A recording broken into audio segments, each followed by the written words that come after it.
Ano ba ang pagkakaiba ng beneficiary at dependents? Both terms are actually used sa legal, financial, and administrative context.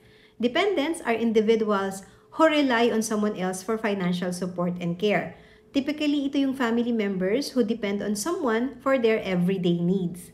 Halimbawa, a child na supported ng parents, or a spouse who relies sa kanyang partner for financial support. Sa health insurance like HMO, dependents are those who are covered under the policy. Kung listed sila as dependents, ma-extend sa kanila ang benefits.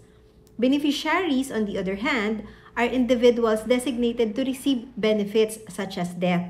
Halimbawa, a spouse or child or family member nominated as beneficiary, he or she will receive the policy's death benefits. Sa life insurance, beneficiaries are the individuals or entities who will receive the insurance payout upon the policyholder's death.